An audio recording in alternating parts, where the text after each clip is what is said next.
I've played 200 hours of Hogwarts Legacy, and here's what I really think about it. So straight up, I'm obsessed with this game.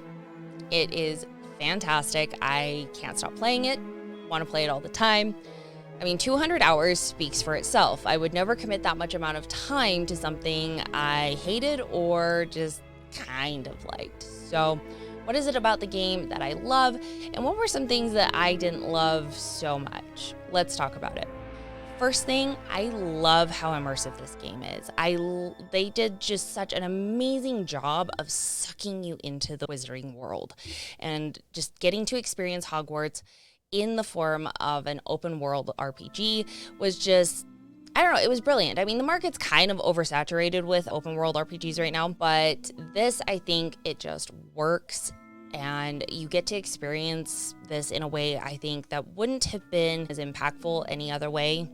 But by allowing you to explore all the nooks and crannies of Hogwarts, it really feels like you're there and you get a feel for the scope and scale of everything. It's awesome. Also, getting to pick your Hogwarts house is another fantastic addition to this game. That's what we Harry Potter fans love to do. We've all taken the test and we've shouted from the rooftops when we've gotten our house results, or cowered in shame, depending on your house preference. But, being able to do that is just so great. And the fact that, it changes little things in the game and you get to experience different common rooms and everything like that is just great. I kind of wish that they'd leaned into this a little bit more, maybe had more quests that were house specific. As you can see, if you didn't already guess, I am House Hufflepuff, and that was my first playthrough. I love Hufflepuff, and getting to experience that for myself, to play through the game as a Hufflepuff on my first playthrough was just dreams come true. Another thing I really love about this game is the attention to detail. Everything from the moving portraits to the dueling suits of armor to just all the little detail designs throughout the hallways and common rooms, and just everything feels so authentic to the game. And it shows that there was a lot of care taken in making Hogwarts feel legitimate.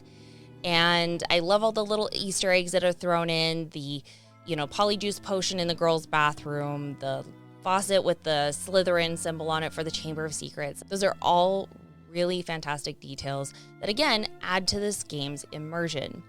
Now, admittedly, I think there might be some Easter eggs that are not Wizarding World related. There's an area in the Slytherin dungeons that you unlock that looks really similar to the ballroom scene in the Haunted Mansion ride at Disneyland. So, I don't know. Little things like that are they're fun to come across, whether they belong to the Wizarding World or not. Next are the characters. I really love the characters in this game.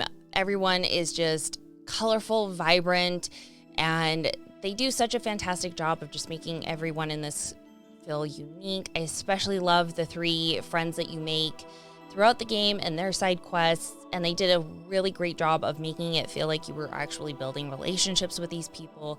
They created dialogue that felt very snappy and very, like how you would kind of joke around with friends and talk to your friends about different things. And I appreciated that because it helped make the relationships between their character and your character feel a little bit more real, and I think that was a really nice addition to, again, adding to the immersion of this game. The side quests are another part of this game that I feel like were done very well. Most of them feel like they are connected to the broader world that you're playing in.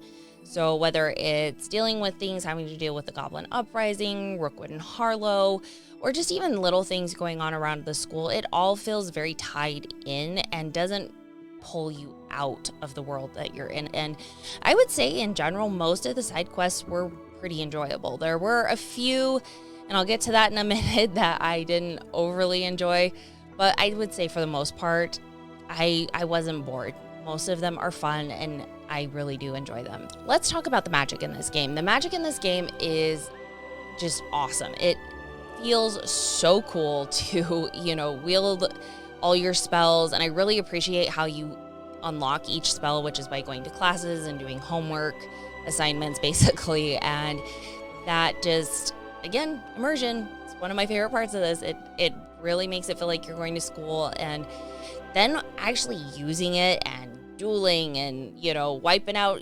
baddies. It's really fun, and getting used to it is pretty quick. You can pick up on it really fast. Some of the spells can get a little annoying, like Revelio, having to hear Revelio every 5 seconds, because you have to do it every 5 seconds. Is a little annoying, but from what I understand, they are fixing that to not happen as much. So that's a good thing. But overall, the magic in this is really fun. It's fun to figure out which spells work, in defeating different enemies and swapping them out. It's really one of the highlights of this game. Let's talk about some of the stuff I didn't like in this game. One of my number one gripes is with the overall storytelling, especially when it comes to the main quest, and in particular, Isidora Morganach's story. Don't get me wrong, I enjoy the main quest, I enjoy the story in it, but despite it having a good structure, good bones, the substance, detail, the real meat of the story is really absent here. And it just kind of feels more or less like a story that just gets you from one boss battle to the next. And the story in the end just feels flat because there's not a lot of those details. Now, contrast that with Sebastian Sallow's story, which I think is probably the best in the entire thing.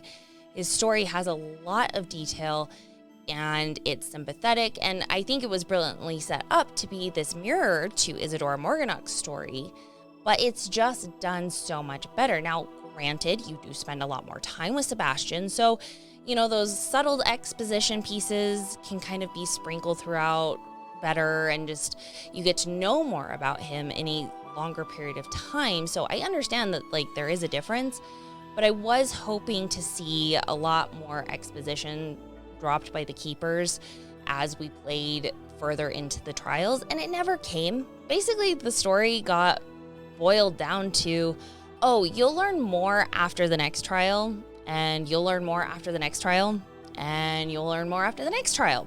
Oh, look at that, we're at the end. Moral of the story is, with great, albeit undefined power, comes great responsibility, and Isidora over there took the wrong interpretation of that quote, and now she's just snorting her magic cocaine over there, so don't do what she did. And it's just cool. Can I go finish the end boss now? Because, yeah. Ultimately, the story fell really flat for me. It would have been nice to have either longer cutscenes or the keepers actually adding more exposition to the story. Either way, it could have been done better. The villains in this game are another area where this game kind of falls flat. They're really one-dimensional. The only one that feels like somewhat of a threat is Ranrock, and everybody else is just there. I mean, Victor Rookwood's character can be summarized as a magic-wielding, aristocratic Peaky Blinder who clearly has a dream to put on a one-man rendition of The Greatest Showman. That's it. There's just too many enemies and not enough time spent actually expounding on their motives, their reasonings, and they're there. They're something to pose as a threat, but they don't really add much beyond that. So again, wish we would have seen something done a little bit better. Moving on to quests, there were a couple of quests in this game that were, shall we say, frustrating. Again, I thought most of the quests were done pretty well. I enjoy most of them, but I cannot stand with a passion the demiguise statue quest thing and the Merlin trials. I loathe them. Merlin trials, there are 95. I looked it up, and all they do is gain you bigger gear storage. Small gear storage is already a problem when every nook and cranny has a freaking treasure vault and chests and everything else like that. And then you're gonna make me do 95 things to expand that.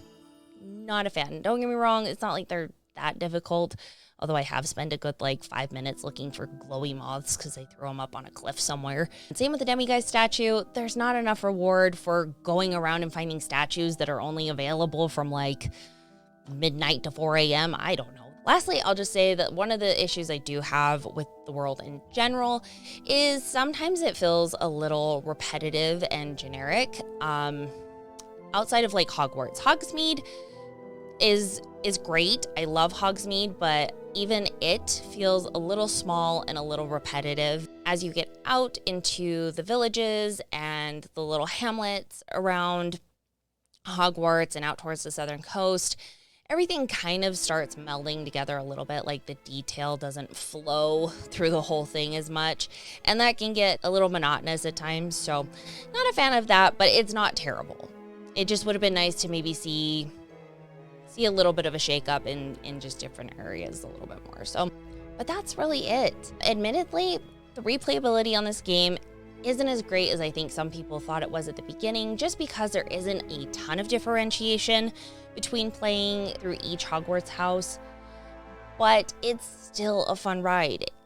Every time I go in, I find something new that I didn't know from my last playthrough. The game isn't overly complicated, but it's fun, it's engaging, it's immersive, it has a great host of characters, and overall, I really like it.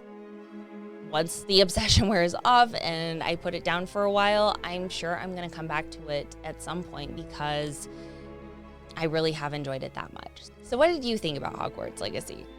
Did you love it? Did you not love it? Did you even play it? What were your thoughts? Let me know down below, and I think that's everything. So thanks for watching, and we'll catch you in the next one. Bye.